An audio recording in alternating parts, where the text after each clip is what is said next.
AP ఉద్యోగులు మరియు పెన్షనర్లకు ఈ మార్చి, అలాగే ఏప్రిల్ నెలలో చెల్లింపులు జరిగే పెండింగ్ బిల్లుల సమాచారమండి.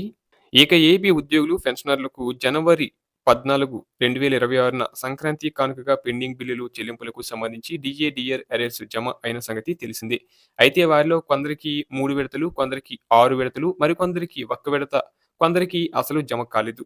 ఈ చెల్లింపుల గురించి ప్రస్తుతం ఒక సమాచారం అందుబాటులో అయితే ఉంది. ఇప్పుడు ఉన్నటువంటి తాజా సమాచారం ఏంటంటే, జనవరిలో చెల్లించిన డీఏ బకాయిలు రాష్ట్ర వ్యాప్తంగా చాలా మంది ఉద్యోగులకు జమ కాలేదు. ఈ పెండింగ్ డీఏ బకాయిలను మార్చిలో చెల్లింపు చేయడానికి ప్రభుత్వం చర్యలు తీసుకుంటున్నట్లు తెలుస్తుంది. ఫిబ్రవరి నెలలో బడ్జెట్ అప్‌లోడింగ్ ఉండటం వల్ల అన్ని రకాల బిల్స్ పైన ఫిబ్రవరి 10 నుండి బ్యాన్ ఉంది. కావున డీఏ అరేస్ క్రెడిట్ కాని ఉద్యోగులు, పెన్షనర్లకు మార్చి నెలలో బిల్లు పెట్టుకోవడానికి అవకాశం ఉంది.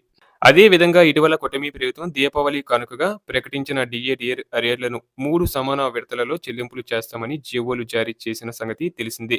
ఇక డీఏ రేటు 33.67% నుండి 33.71% పెంచబడిన డీఏకి సంబంధించి 1 జనవరి 2024 నుండి 30 సెప్టెంబర్ 2025 21 నెలలకు సంబంధించిన చెల్లింపులు ఆగస్టు 2026, నవంబర్ 2026, ఫిబ్రవరి 2027లో ఇస్తామని జీవో ఉంది. అందులో 10% చెల్లింపులు ఏప్రిల్ 2026లో చేస్తామని చెప్పడం జరిగింది. అందులో సీపీఎస్ ఉద్యోగులకు వారి ప్రాన్ ఖాతాల్లో జమ అవుతాయి. ఓపీఎస్ వారికి పీఎఫ్ ఖాతాల్లో అడ్జస్ట్ అవుతాయి.